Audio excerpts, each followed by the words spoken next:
Welcome to the Community Conversations podcast, where we believe that world transformation begins with gospel transformation, and gospel transformation begins with discovering the truth about who God is and who you are. And it starts right now.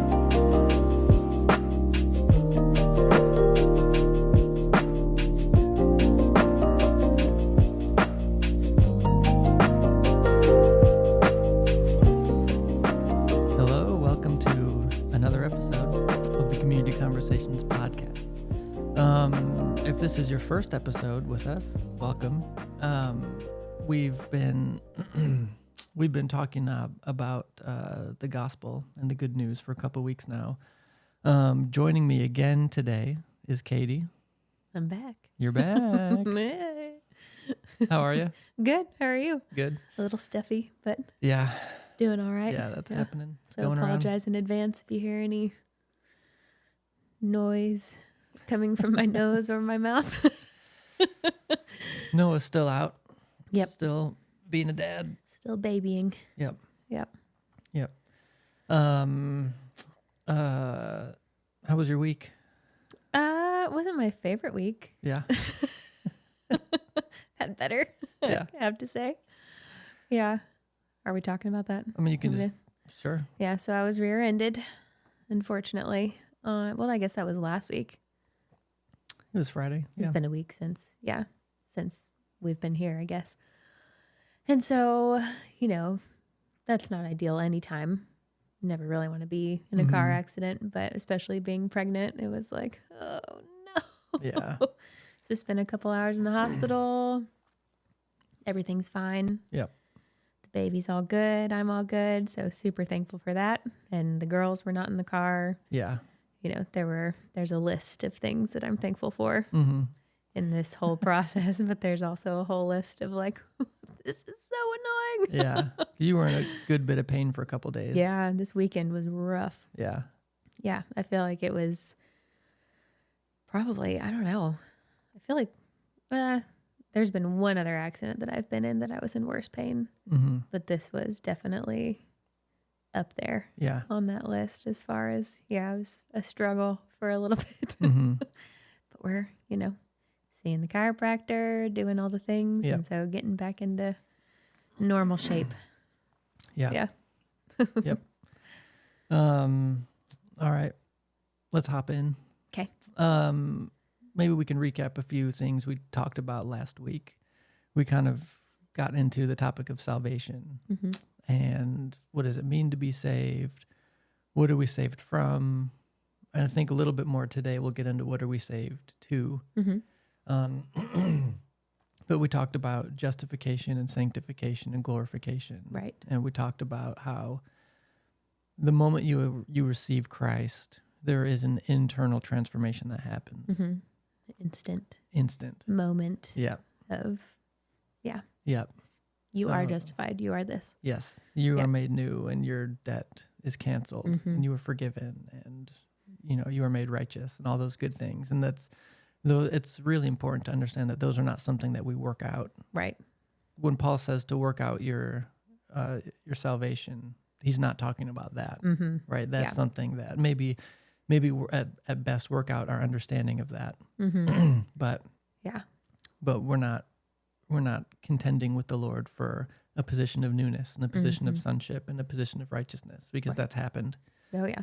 Yeah. Yep. Yep. It's not something that we have to earn or Mm-hmm. work towards, or it's like, okay, here's your goal. Good luck. Yep. Here's all the things that you Yeah. need to do. Yeah. It's just, okay, you love me. You are accepting me as your Lord, and this is what you get. Yeah. Yeah. Yeah. Welcome to the family. Mhm. Now you get to learn what comes with your Yeah. new inheritance. Yep. Yeah. Yep. A few verses. I read part of this one last week. This is Romans 5. I read verse 1. I'm going to read 1 and 2. Okay. Because we get into some really fun topics with the second verse. Romans 5, 1 and 2 says, "Therefore, since we have been justified by faith, we have peace with God through our Lord Jesus Christ. Through him, we have also obtained access by faith into this grace in which we stand, and we rejoice in hope of the glory of God." So not only have we been justified, now I feel like I've got all that stuff going on. We're sharing it. I know. It's that time of year, folks. We're all struggling, working through it. So not only have we been justified, but through Christ we have obtained access into his grace in which we now stand. Yeah. And in a little bit, I'll come back to that because that's a really big deal. Having access to grace, because I find that grace is something that is misunderstood often. Yeah. And I think, for most of my life, I just had like a total wrong concept of what grace really means. I think and it's one of those things, I don't think that what most people think about grace is incorrect. I think it's an incomplete version of it. Yeah. They see a piece of it, but if you don't see it in its fullness, it can be easily misinterpreted. Yeah. Right. And so I think maybe today we'll get a little bit more into the sanctification side of things. Okay. The process of our maturing and our growing. And if and I think I mentioned this last week, that if justification and righteousness, if having been made righteous and made new and made whole and complete, if with that comes the reality that we are, how should I say it? That we've been saved from the penalty of our sin. The process we're in now is learning how to be set free from the power of sin. Right. Yeah. Because the penalty's been taken care of. But now the question is, if I'm so new and if I'm righteous and if I'm made whole and I'm, all of those things, if I'm a co-heir to the kingdom and we're seated, with Christ in heavenly places, why don't we act like it? Right. Yeah. It's almost like you're trying to get set free from a different lifestyle as well. Like, because before you know Jesus, before you know what you were saved from, why would you live any differently? And so you have this, I feel like naturally we just have, not that like, it's our goal before we know Jesus to sin as much as we can, that might be some people's goal, who knows? But I don't think personally speaking, it was my goal. But I think when you have that moment of turning to Jesus and seeing him and knowing him, then you have to take a look at your lifestyle and say, okay, what doesn't fit in his kingdom and what does, and how can I get from A to B? Yeah.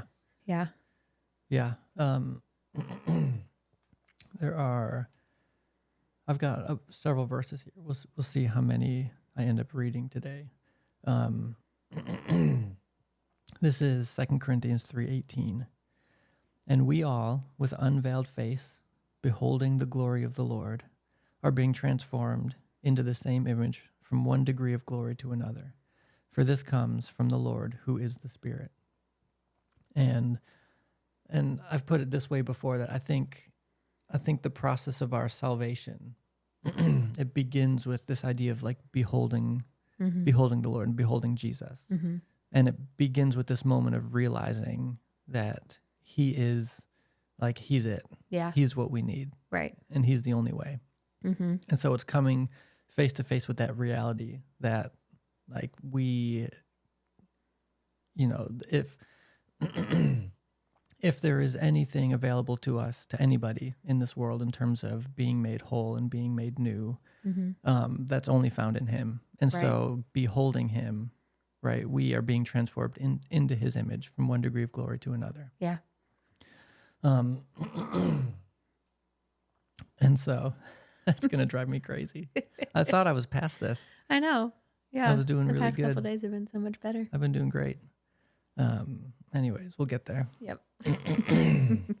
This is the throat clearing episode. Yeah. Have fun, everybody, with that. Both of us. Usually it's just me, but.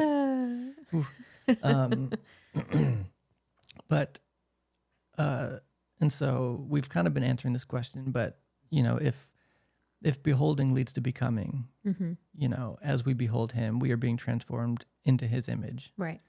And so I do think you need to explore all the possibilities of what it is that we've actually become, right? If beholding leads to becoming. Yeah. when we behold him, what is it exactly? What does that mean? Mm-hmm. And I think that could mean a lot of different things to different people. Sure. But one thing we do know, and this is also 2 Corinthians, and this is in chapter 5, verse 21. And we talk about this a lot, but God made him who knew no sin to be sin for us so that we could become the righteousness of God. Yeah. And so we do know for certain that in beholding him, as we become like him, one of those things is that we become righteous. Mm-hmm. And that's a big deal. Yeah. Yeah. Being righteous is, we'd mentioned this last week, but I feel like it's something this idea of who we've become after having been justified and made righteous is, I don't know that that's something we'll ever really move away from exploring. Yeah. Because the rest of our lives are contingent upon understanding who he says we are, and learning how to redefine ourselves from his perspective. Yeah. And there's so many different ways that you can explore what that means too. Like, of course, you have the Bible. Mm-hmm. I feel like that is just like, the classic church answer, but it's true. It doesn't make it any less true. So that is, one way that we can just, and that's, the Bible is something that I think we mentioned this last week too. I almost said last year, last week too, that like you can read the Bible over and over and over and over again and still discover new things in it. Or you'll read the same verse every single day for however long, and still the Holy Spirit can speak to you and highlight different things in the verse and just communicate something different to your spirit, to your heart that you never thought about or understood before. And then, there's that direct contact with the Lord as well, of just dialoguing with him. Yeah. Hey, who do you say that I am? What do you love about me?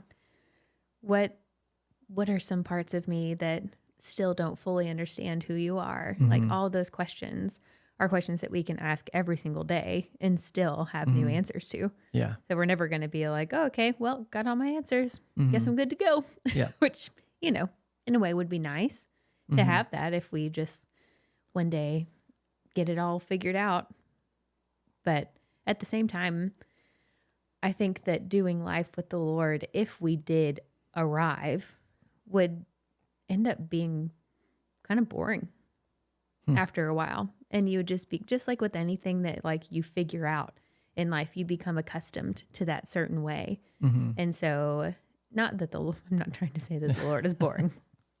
Please don't hear that.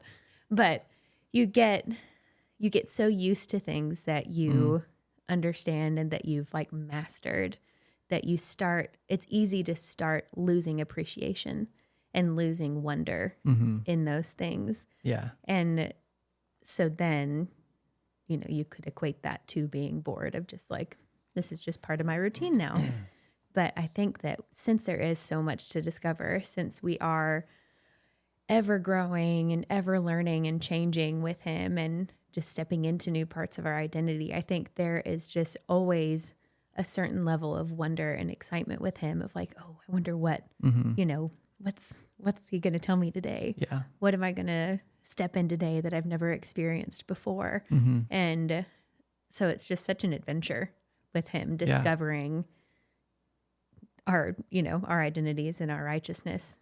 And I don't really know where I was going with that, but I guess just talking about exploring what that means. Yeah. And I don't really imagine, just because of his nature, the endless, limitless, boundless nature that he has. Like, I don't imagine life, whether here or even like on New Earth, will ever look like we are done exploring and learning. Yeah. Yep. Like, even on New Earth, like, I think there's going to be plenty of opportunity for us to continue learning and exploring and absolutely, and figuring out who he is and who we are. Yeah. But when you were saying that, it reminded me of we've talked about this, but in Revelation it talks about the 4 living creatures, and they're crazy looking, and they've got the eyes and the wings and the different, all the different animal features, and but what it says is that it says they sit around the throne, and continuously, right? Day after day, all they do is they sit around the throne and they say, holy, holy, holy, right? Yeah. And so, and, you know, it's this idea that I don't think it's their job to tell the Lord he's holy. And if you read the description, I don't have it here. If you read the description, they're like covered in eyes, Right. right? So many eyes. And so, you know, it's this really amazing idea that it's not their job to tell the Lord he's holy. It's that as they behold him in, you know, they're there at the throne room, right? They're surrounding him and they're looking upon him. And it's like all they can say is holy, holy, holy is the Lord. You know, I think it's their job to be near him and to see him. Right. And when you see him, it seems like that's all you can say is, wow. Like what? Yeah. I don't know. Just any other words. All my vocabulary is left. Well, and it's like to be with him and to behold him leaves you in a constant state of wonder and awe. Yeah. If you think of all their eyes, just think of like all the things that they can take in. Yeah. Yet their focus is still on him. Yeah.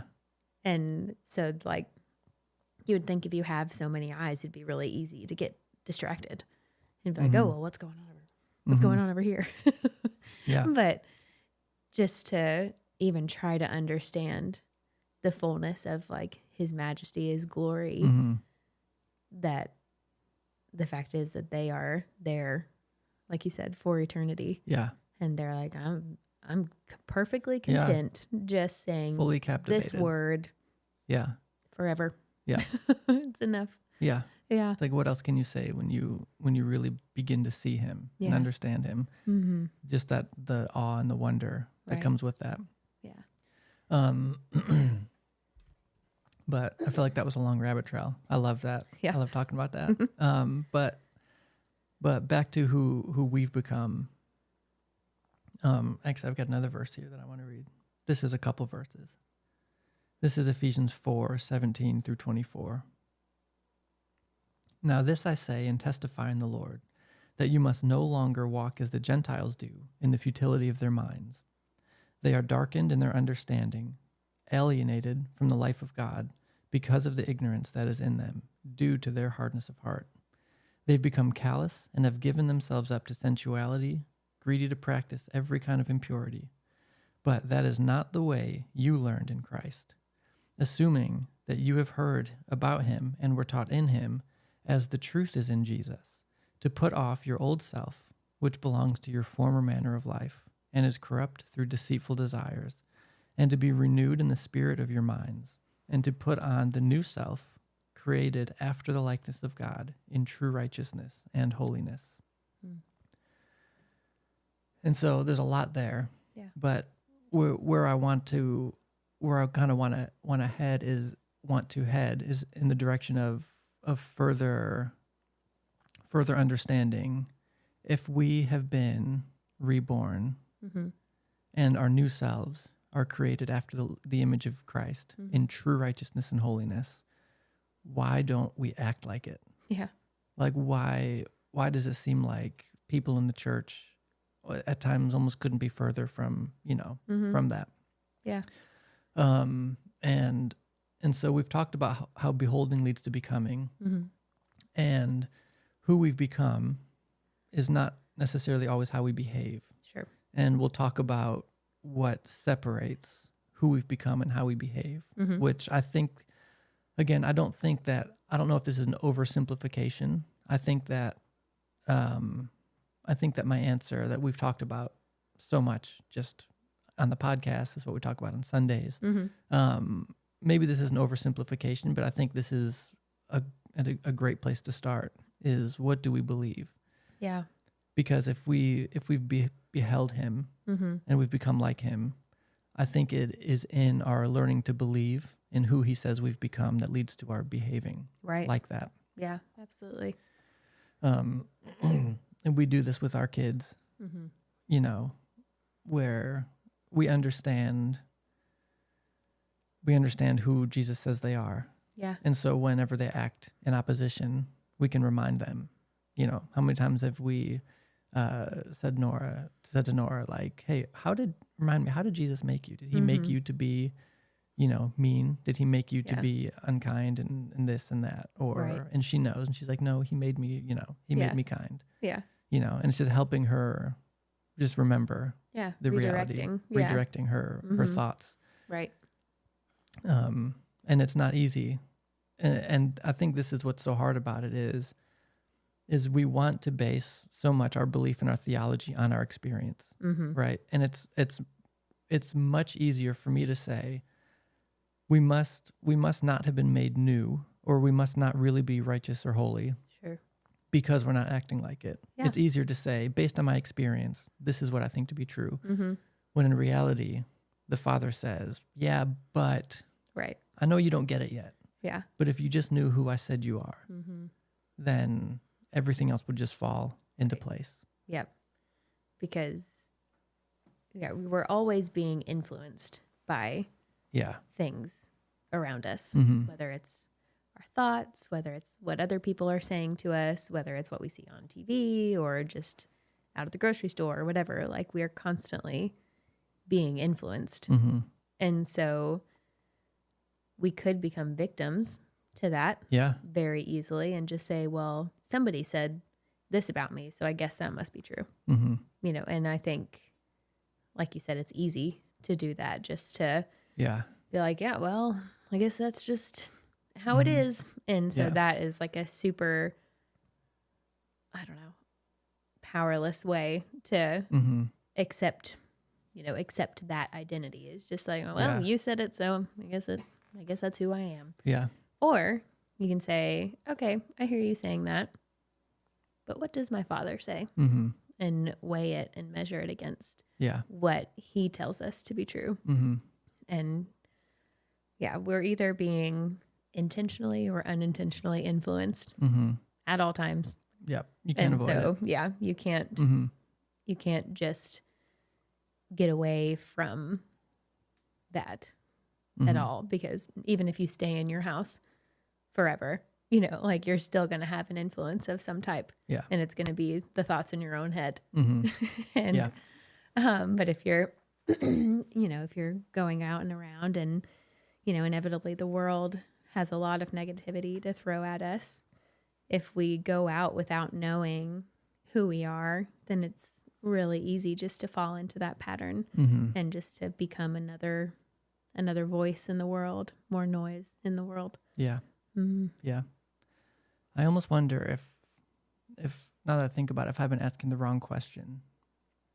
And I've been listening to psychologists, and I'm interested in how other people think about, the mind. And one of the things I've heard said lately that I found really interesting is that oftentimes people ask the wrong question.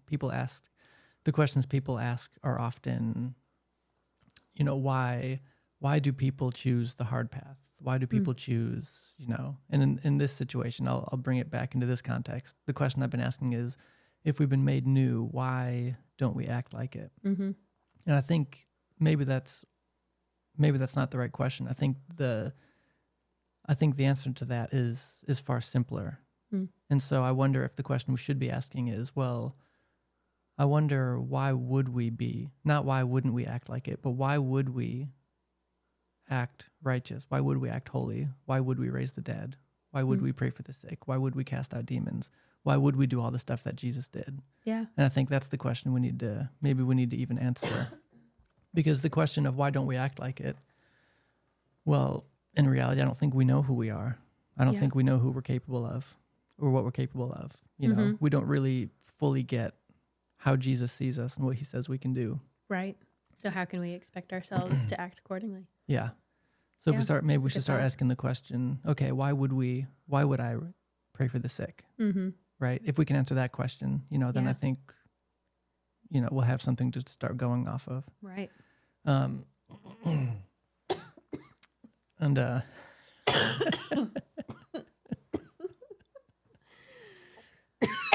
It's coming. Here it goes. Okay. Oh no. I feel like today, so we're drinking kind of tea. This There's no actual Concoction. tea involved. But the apple cider vinegar, I feel like, is getting to me today. Yeah. I feel like it's usually it Causes helps. some problems. Usually it helps, but I feel like today it's making me want to cough. Maybe we should put these down. Yeah. Stirring too many things up. Yeah. I can still feel it in my throat, so I feel like it's going to come again. Trying my best. Let's, I have an analogy I want to talk through to help us understand the relationship between like how we think and what we believe and how we behave. First, let's go ahead and deal with whatever we've got going on. We'll take a quick break. Okay. And we'll be back. That's probably a good idea. We'll be back in just a minute. Looking for the perfect Airbnb getaway? Look no further than Maggie's Place, your ticket to an unforgettable stay in Sevierville, Tennessee. Nestled in the heart of the stunning Smoky Mountains, Maggie's Place is not just an Airbnb, it's an experience you won't want to miss. This charming 3-bedroom, 2.5-bath townhome offers all the comforts of home with a touch of Tennessee charm. Imagine waking up to the serene beauty of the mountains, sipping your morning coffee on the porch, and planning your day of adventures in the Smokies. And the best part is, Maggie's Place is just minutes away from all the attractions, dining, and entertainment that Sevierville has to offer, not to mention close to Pigeon Forge and Gatlinburg. Ready to make your Smoky Mountain dreams come true? Visit Maggie's Place on Airbnb today to book your stay and start creating unforgettable memories. For more information, contact Kim Balistreri at 770-548-0902.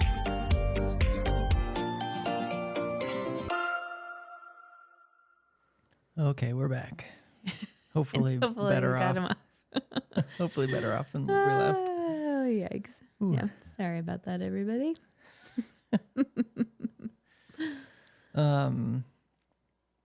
And so I've been trying to remember where this analogy came from, because it's one that I've used for years, and I don't remember. I feel like usually I try to be careful about tracing back like where certain lines of thought came from, because I like to remember. Yeah. You know, I feel like in some ways I sort of build this like web of thought in my mind, and I like to be able to trace back. But for some reason, this I don't know. Okay. I don't know if this was a School of Supernatural Life thing. Yeah. We'll have no idea what you're going to say, so maybe I'll be able to tell you. So I'm going to use the apple tree analogy. Yes. And so the analogy is, imagine that you have, or that you buy a new house, and there's a tree in the backyard. You never really knew what kind of tree it was. You didn't really care. Well, you move in and come to find out that it's an apple tree that starts growing apples. And the problem is you hate apples. Not only do you not like apples, you're like embarrassed by them. You're embarrassed for your friends and family to know that you've got apples growing in your backyard. This is the peasant's food. Right. Yeah. And so you think, okay, I'm not interested in having these apples around. Yeah. And so what you do is you go out and you think, I have an idea. I'm going to pick every apple off the tree and I'm going to get rid of it. And then people come over and guess what? It's just a normal tree, right? Yep. No apples. No apples. No apples here. It's just some other kind of tree. Unfortunately, that's a okay temporary solution. But next year, you're going to have more apples. Right. And you're going to be stuck in this endless cycle of picking the fruit off the tree in an attempt to pretend that the tree is something else. Right. And so I love that analogy, because that is exactly how people treat behavior. Yeah. Right. Because our behavior is, again, maybe not exclusively, but I think primarily a product of what we believe. And I think there are a few other things at play, but I think a lot of what we do stems from what we believe. Yeah. And so what people do is, especially in the church, what they do is they realize that they've got fruit that they don't want, that they don't want in their life, right? Whether it's sinful patterns of behavior, addiction, things like that. Right. Because again, the Bible says we're new, but when we're saved, we're not instantly set free from every pattern of thinking, every sinful behavior, every addiction. If anything, we're just made more aware of it. Right. Yeah. Right. Yep. And so what people in the church will do is they'll get saved, and then they'll still have this fruit that they want to get rid of. And so what they'll do is they'll enter into sin management or behavior modification. And they think, well, if I can just work hard enough to pick at this fruit, maybe I can do it well enough to convince people that it's a different tree. Yeah. Right? Yep. And so, but it never works. And I think we've all tried it. Sure. At some, at varying degrees. Yeah. We've all had behavior that we realize maybe shouldn't be here. It shouldn't still be growing on this tree. Yeah. And so you're wondering, like, what can I do? So you just work really hard to pick at the fruit. And it always comes back. And so the solution is you don't pick at the fruit. You find out where the root is. You dig up the root. And you plant something new there. Yep. You figure out what's causing the fruit to grow. Right. Rather than just treating the fruit. Yep. Yeah. What is justifying and producing this behavior in my life? Rather than, and so then what you get into too is thinking that, or realizing that if I have sinful patterns of behavior, that is a problem, but that's not actually the problem. Because the problem is that there's something rooted deeper in me. Right. Internally, right? Yeah. Our behavior is an external manifestation of what's going on internally. And so I can work hard at picking at the fruit, the external, or, which never works, or I can trace it back to the root and I can think, okay, what is it exactly that's going on in my heart that is producing and justifying this behavior? Yeah. And if we can deal with that, then I won't have to worry about picking off that fruit, because that fruit will stop growing. Right. And new fruit will start growing. You're cutting off the source of life Yeah. to the growth of that fruit. So there's no way that it's going to come back, because you've eliminated all the things that are allowing it to actually be there. Yeah. And so it seems like, sure, picking the fruit is the easier, faster way to deal with it, but it's not long-term at Right. all, because if anything feeds that root and allows it to, continue producing, then Yeah. inevitably the fruit's going to come back. So it's just an endless cycle. If you're just addressing behavior, Right. you're going to always be addressing the behavior. Right. And But when that root is dealt with, yeah. then it's like, okay, Yeah. that's it. Yeah. We're done. Yeah. And it comes back to this idea too, that like what you focus on, you empower. And so if all you're thinking about is your behavior, Yeah. right, you're not really even addressing what's going on internally. And if you're focusing on your behavior, eventually you're going to come to a place where you realize you're just empowering Right. that behavior Yeah. to continue, because you're Yeah. not actually dealing with the problem. You're addressing the fruit of the problem. Right. And when you're only trying to avoid something, you're definitely going to miss all the things that the Lord actually has for you to be stepping into when you get freedom from that thing. So if you're so hyper focused on Yeah. like, okay, I'm not going to lie anymore. I'm not going to lie anymore. I'm not going to lie anymore. I'm not going to lie anymore. You're missing so much truth that you could be able to step into Yeah. if you actually just address the root. Because that behavior, if it kind of becomes a part of you for a while, because it's like, Yeah. well, this is how I do life, and you don't think to do it any other way until you do. Right. And then Yeah. figuring out how to not do it anymore if it's something that you don't want to continue doing. You have to think about, how am I going to figure out the steps to, and it's not, a lot of times it's not an overnight transformation. Yeah. Like we say, Right. like you dig up the root and like you're done. Right. But digging up the root can take time. Just like it does if you're digging up a gigantic tree. Like the stump is a pain to get out of the yard. So you have to work hard in order to completely uproot all of the things that are nourishing this gigantic tree in your life. But so you can't expect it to be an overnight process. And sometimes maybe, sure, where, there's extra grace in that area on your life, just to be like, okay, yeah, I used to do this, but now I haven't dealt with that in forever. And it's almost, I feel like when it's that case, a lot of times you look back and you Right. realize, I haven't even thought about that. Yeah, that's Yeah. not been an issue for me anymore because you dealt with the root rather than just addressing those behavior fruits. Yeah. Yeah. And I love it, as I've been like just thinking and just pondering and meditating through this process of what does it mean to behold him and become like him? And then what does it mean to believe in who he is and who he says I am, and allowing the fruit of that to come forth in my life. Yeah. I've realized that that's how the kingdom works, is that it kind of works in that order, right? That we first need to come to him and look at him. Yeah. And when he saves us, at least initially, what happens is we become like him. And so and what's funny is that religion loves to reverse the whole process because our behavior, in a sense, is the product of everything else. Right. And so rather than, like, I don't think we're meant to be focusing. I think our behavior is really important. I don't think it's something that we're meant to not consider. Sure. Right. Because the reality is that there are things that we're called to do, right? Yeah. Righteousness and holiness. There are things that we can do, to act righteous and holy. But again, that is meant to be the product of the internal transformation that happened to us Right. when we received Christ.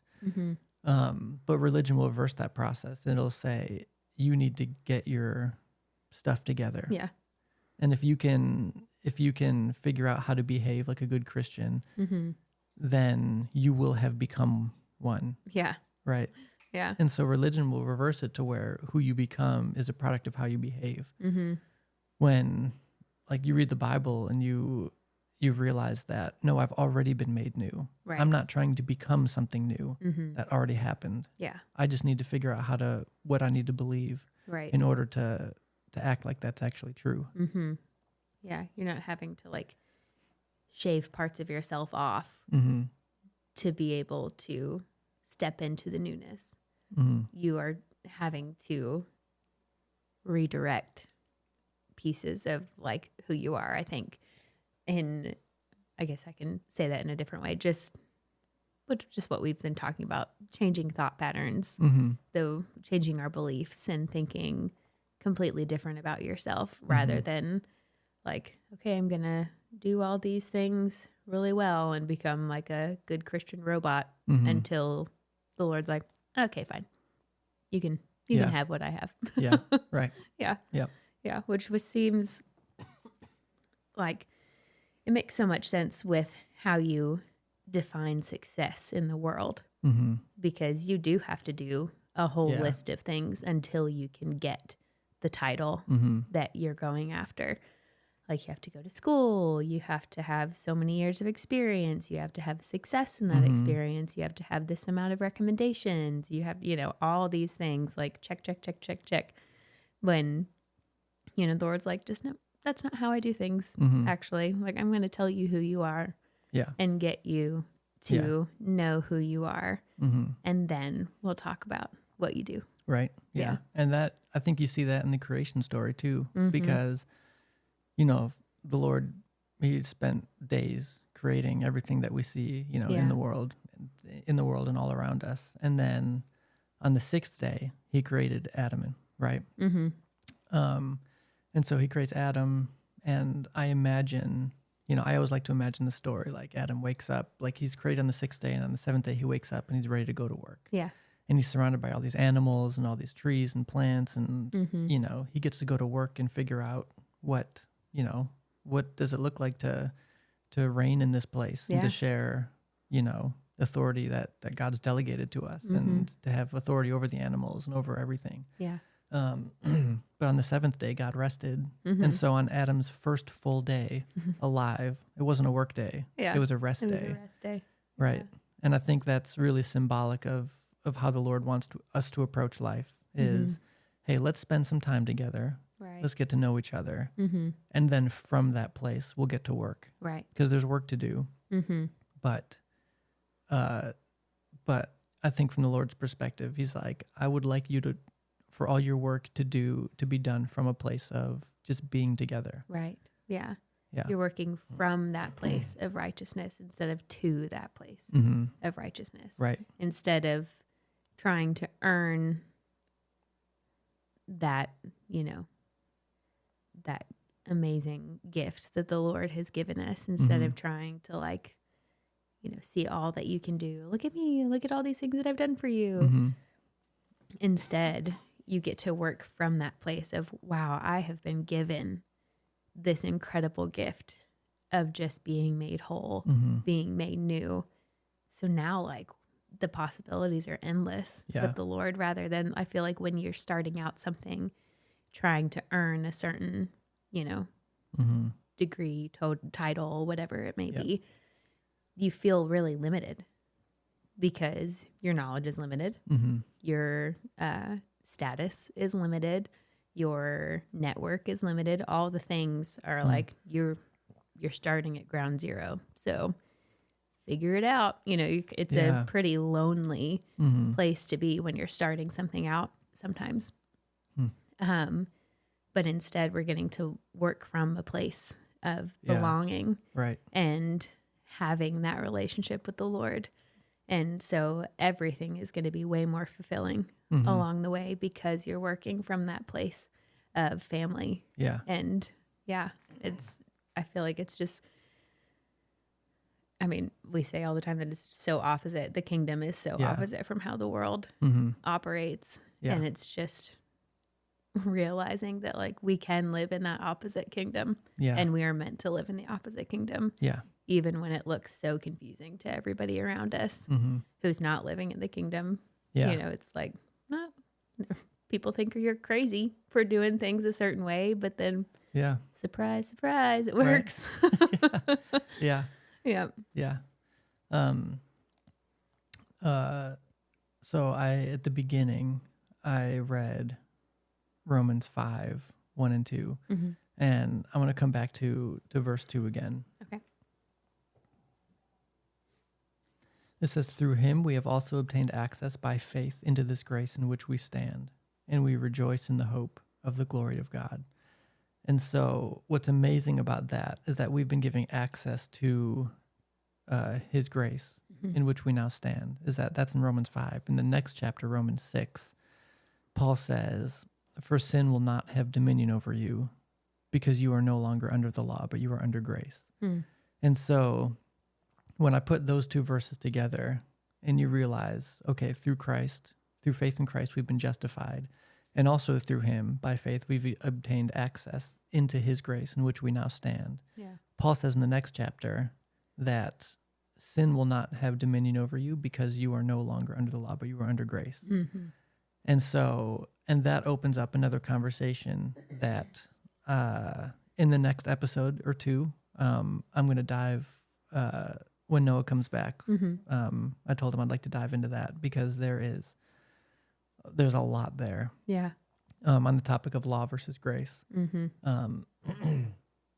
But, I think we've had a misconception of what grace is. And even Paul says, I don't have the reference off the top of my head, but he's like, guys, grace doesn't mean you have a license to sin, right? It's the opposite. It's actually, and I think a lot of times what we've done is we've taken grace and we've made it this thing to where it's it's not okay to sin, but if I do, I'll be forgiven. Yeah. And that's not incorrect. Pass. Yeah. That's not incorrect. That's totally true. Yeah. Totally right. That when we do sin, it's already covered by the blood, right? There is no sin for which we will ever have to pay the penalty for if we are in Christ, right? But the problem is often we stop there. Yeah. And we make grace this thing that's if you sin, you're covered, so you're good. But actually, a Band-Aid on it. Yeah. But actually, Paul goes further to say, actually, because of his grace, sin won't have any dominion over you. And so, and to me, that just takes it to a whole nother level. Yeah. Right. And it's an offensive thought to our minds to say that we could live in this life in such a way that sin has no power and dominion over us. Right. And again, it's easier to think that based on our experience than it would be to actually believe that we could live this life in such a way that sin has no dominion over us. Yeah. That and it almost sounds crazy to say that. Right. Feels a bit But- impossible. Yeah, but take it up with Paul if you don't like it, because Right. he said it. Yep. Right. And if we are able, and if Jesus told us, like, hey, Yeah. you're going to do all the things that I did and more, Yeah. Right. he didn't sin. Yeah. So what does Yeah. that mean? I know. Yeah. So That now we means get that to we don't have to. explore, what does it look like for us to live a life in which sin has no dominion over us. Mm-hmm. Yeah. And I think that's one that we can explore, and maybe we will explore a little more. Mm-hmm. But Yeah. Yeah. And I think it's a greater level of freedom too, mhm. where like maybe you could interpret it as like that feels like more work Mhm. than like, well, if I mess up, then it's fine. Right. No Yeah. big deal. I'll go to Jesus and Mhm. he'll forgive me. And, I've already been forgiven, blah, blah, blah, blah, blah. Which, like you said, that is true. Mhm. But is there a better way? Yeah. But that's not like, leaving it there doesn't empower me to be any different. Right. And you and I have been in environments years and years and years ago. We've been in environments in church environments where the only thing preached was, it doesn't matter what you do, you'll be forgiven. Mm-hmm. And it's like, I love that for like a short time. Yeah. But if I love that for a short time, but if I am not growing and maturing out of these patterns of sinful behavior, there needs to be something else, right? Because if the only thing I'm ever told for the rest of my life is, it doesn't matter what you do, you're forgiven, I will spend the rest of my life knowing that I'm forgiven, but probably continually struggling with the things that I'm seeking forgiveness for. Yeah. Right? Yep. When actually Paul's like, man, you're not under the law, you're under grace. And that means that sin doesn't have dominion over you. Yeah. Yeah. It's not something that like is just and sitting here as an option all the time. It's like, nope, that doesn't even feel like an option anymore. And not in a like, you have to be this way. But it's like you don't have a desire for that anymore when you realize that you truly are 100% fully removed from the power of sin and its dominion. Like you're done with it. Yeah. You don't even have to give it a thought anymore. So you can use all that space for thoughts for furthering into your identity of who the Lord says you are. Yeah. Instead of having to wrestle with, oh, I don't want to do this anymore. I don't want to have that thought anymore. I don't want to be struggling with this anymore. That you are able to just live in the freedom of like, I know who I am and I am this all the time without exception, no matter what comes my way. And that is such a freeing place to be. Yeah. Of like, yeah, you can tell me all you want that I'm not this, but you're not going to move me. Yeah. It's not going to change my mind. Yeah. Yeah. Yeah. The further you go into learning how to believe in who he says you are, like anybody else can say anything, Yeah. That contradicts that. Right. And it just kind of bounces off like, well, that's just not true. Yeah. It's not true. Sorry you feel that way. Yeah. Yeah. Yep. So yeah, I think next week, I plan on diving into just more of the topic of law versus grace and more ways that I think we, especially as like the Western church, have gotten the gospel wrong. And we've loved to mix law with grace. Right. And as we'll see, you can't mix law with grace and end up living in a place of being free from the dominion and power of sin. Right. Because any amount of law mixed in kind of takes away and it keeps you trapped and it keeps you stuck. Right. Because the law is not given to free you from sin. It was given to make you aware of sin. Right. It was to reveal it, not to remove it. And so, anyways, I want to talk about that next week. Do you have any closing thoughts? I don't think so. I think we're good. Yeah. Yeah. Yeah. So, yeah. So I guess to our listeners, just be aware of how you're thinking about, how are you thinking about your behavior? And how are you thinking about sin? And how are you thinking about that, especially within the context of who you've been made through Christ? That you are somebody who has been made new and that your new self is created in the image of Christ in true righteousness and holiness. And what does that look like moving forward, especially if you find that there are things you are continually struggling with?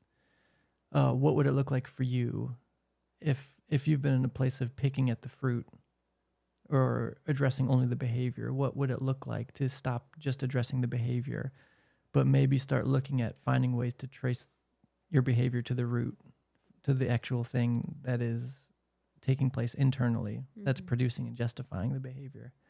Yeah. And it's backwards, and it's hard because we want to pick at the fruit because it's easy. It's right there because in we front of see your it. face. Yep, Yep. it's right there. But long term, it just doesn't work, Right. unfortunately. Yeah. Yeah. And I'll close with this thought that that sin management isn't the best that Jesus can do. He came for sin eradication, right? He eradicates sin from our lives. Yeah. The best he can offer us is not a life of sin management where we continually struggle and pick at the fruit, right? He wants it to be gone completely. And that's actually what he paid for. And so in the coming weeks, we'll continue exploring, well, if that's available, like, why don't we see that? Right. You know? Yeah. And why not go after it? Yeah. Like, Right. I don't think the Lord's looking for us to be like, well, I know that's available, but like, I'm okay here. Yeah. I don't think that is bringing glory to what he did. I don't think that's honoring his sacrifice at all if we settle Yeah. for it. And it's okay, of course, to be at that level Yeah. because we can't just Yeah. get, fully there overnight. Like we said, it's a process. It's not something that just all of a sudden happens. But we're not meant to find a place where we feel a little more comfortable and be like, okay, I'm good here. I think the Lord gave his life so that we can experience the fullness of what he has for us, not just a piece Yeah. of the fullness. So even if you feel like you're in a really good spot, keep going. Yeah. See what else is out there. Yeah. See what else the Lord has available for you Yeah. through his sacrifice, because it's endless. Yeah. And it is important to remember that it's like the duality of, like, he does want more for us, but he's not in a rush and he's not impatient with you where you're at. Right. He's not like, You know, ugh, come on. He's not get it." he's not frustrated with where we're at. Yeah. He is just excited at the potential for what we can do, right? In terms of like bringing the realities of his kingdom here. Yeah. He's excited for that. And so Yeah. he's not frustrated and impatient, Right. but he just sees the potential of what's ahead and he's excited to help us get there. Yeah. I feel like he's such a celebratory father too, Yeah, that like right. take time to enjoy your little victories Yeah. with him because he's going to be ready to party, Yeah. and ready to just love on you for where you were and where you are now and where you're going. And Yeah. just delighting in all the little steps and the little victories that you've taken towards just discovering more of who he says you are. Yeah. Because why not?